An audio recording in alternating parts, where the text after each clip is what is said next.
Hello everyone, welcome to back my YouTube channel SR teaching point. दोस्तों, आज इस class में हम डिस्कस करेंगे कि जब महमूद गजनवी की मृत्यु हो जाती है तो उसके बाद की जो बैकग्राउंड की घटनाएं हैं उसमें जो है क्या घटित होता है। पिछले लेक्चर में हमने डिस्कस कर लिया था कि किस प्रकार से जो है महमूद गजनवी ने 17 बार तो बार बार आक्रमण किया था। उसका अंतिम आक्रमण जो है जाटों के विरुद्ध था।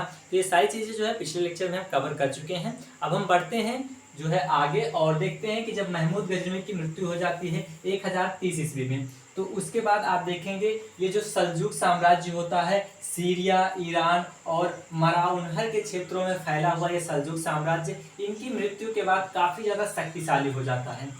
और इसके शक्तिशाली होने से जो है यहाँ पर आप देखते हैं कि जो महमूद गजनवी का पुत्र होता है जो इसकी मृत्यु के बाद कार्यभार संभालता है इनके शासन का, इनके राज्य का, इनके राज्य क्षेत्र का, वो मसूद होता है।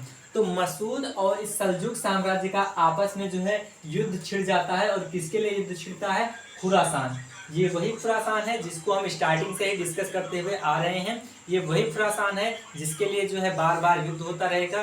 तो इस खुरासान को आप जो है अपने माइंड में याद रखेंगे और इसका जो है एक इमेज भी अपने माइंड में आप तैयार करते रहेंगे कि इस खुरासान के लिए बार बार जो है इतिहास में युद्ध होते रहे हैं। अब आप देखेंगे कि जब खुरासान के लिए जो है युद्ध होता है सल्जूक वर्सेस गजनीपुत्र मसूद में, तब यहाँ पर जो सल्जूक होता है काफ़ी ज़्यादा जो है शक्तिशाली साम्राज्य हो जाता है, जिस कारण खुरासान को विजित कर लेता है, खुरासान को जीत लेता है और उस पर जो है अपना अधिकार कर लेता है। अब गजनीपुत्र जो मसूद है यहाँ पर क्या हो जाते हैं? यहाँ पर ये हो जाते हैं पराजित। और पराजित होने के बाद ये भागकर लाहौर में शरण लेते हैं। अब जो है मसूद तो यहाँ पर पराजित हो चुके हैं, खुरासान इनके हाथ से जा चुका है। तो इनके लिए जो है शासन क्षेत्र करने, इनको शासन करने के लिए जो भी क्षेत्र बचा हुआ है वो मात्र बचा हुआ है गजनी और पंजाब। इनके लिए गजनी और पंजाब का ही क्षेत्र बचा हुआ है जिस पर अब मसूद जो है शासन करेंगे। हालांकि आप देखेंगे कि ये जो मसूद है ये जो है पंजाब के थ्रू गंगा की घाटियों पर जो है गंगा के क्षेत्र में जो है गंगा के तराई क्षेत्रों में लूट मार करते रहेंगे, लेकिन ये जो है अपने साम्राज्य का विस्तार नहीं कर पाएंगे। ये गजनी और पंजाब तक ही सिमट कर रह जाते हैं। इसके आगे जो है ये अपने साम्राज्य का विस्तार नहीं कर पाते हैं। और इसी कड़ी में हम देखते हैं कि 12वीं सदी में एक बड़ा परिवर्तन देखने को मिलता है, जब जो है यूरोपीय व्यापारियों को जलीय मार्ग की खोज करने के लिए बाध्य होना पड़ता है।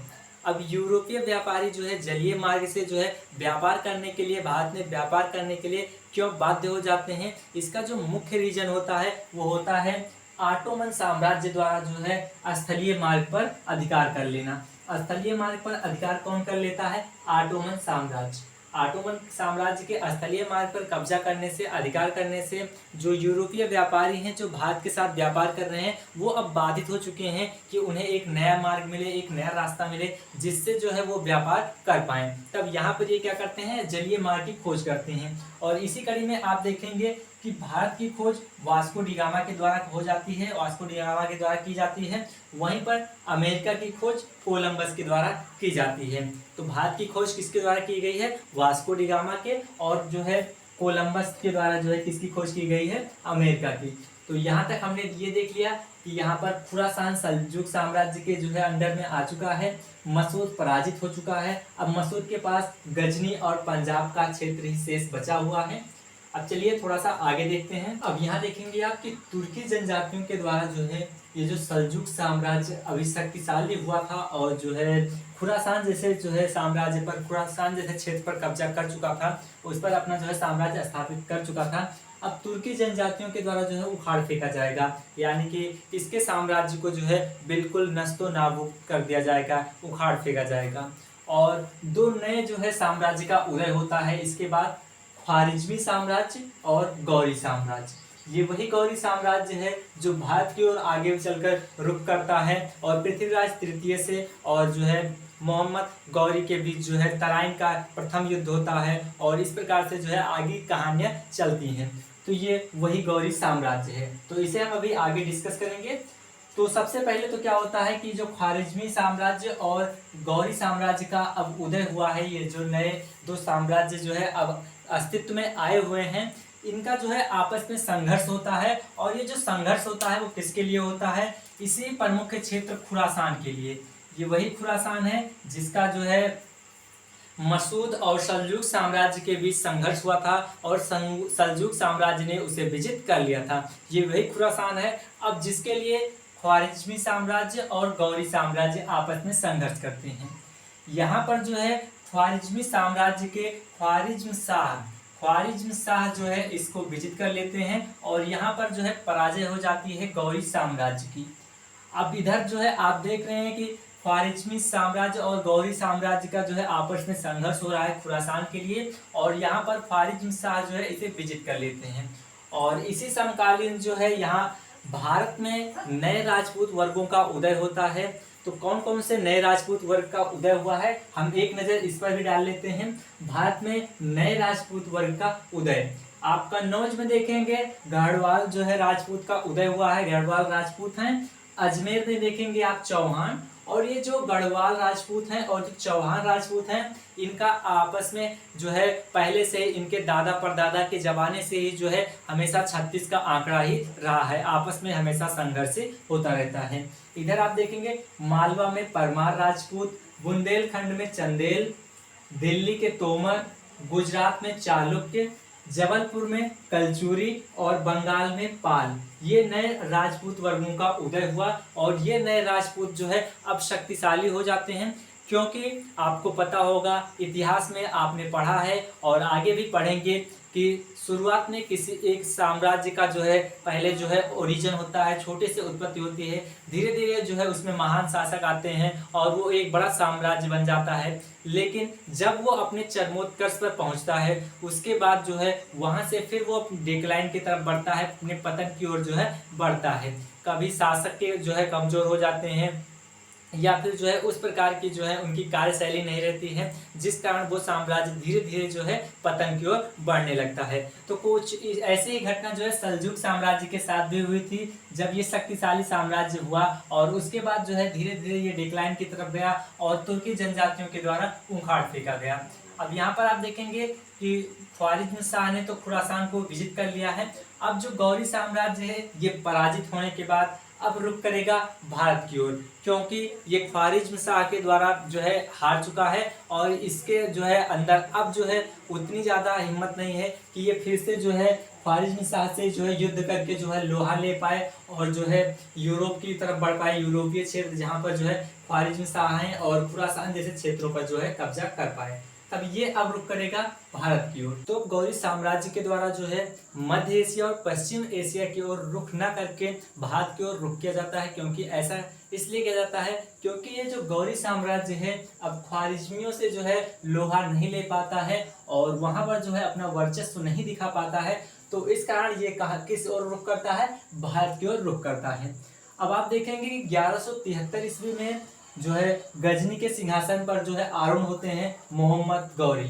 ये वही मोहम्मद गौरी हैं जो इनका युद्ध जो है पृथ्वीराज चौहान तृतीय के द्वारा होता है, जो कि आप तराइन का पहला युद्ध देखते हैं और वो अपने साम्राज्य विस्तार की ओर बढ़ते हैं पृथ्वीराज चौहान और इधर से मोहम्मद गौरी जो है भारत की ओर रुख करते हुए आमने सामने मिलते हैं तराइन के प्रथम युद्ध में। तो यहाँ पर मोहम्मद गौरी जो है 1173 ईस्वी में गजनी के सिंहासन पर बैठता है।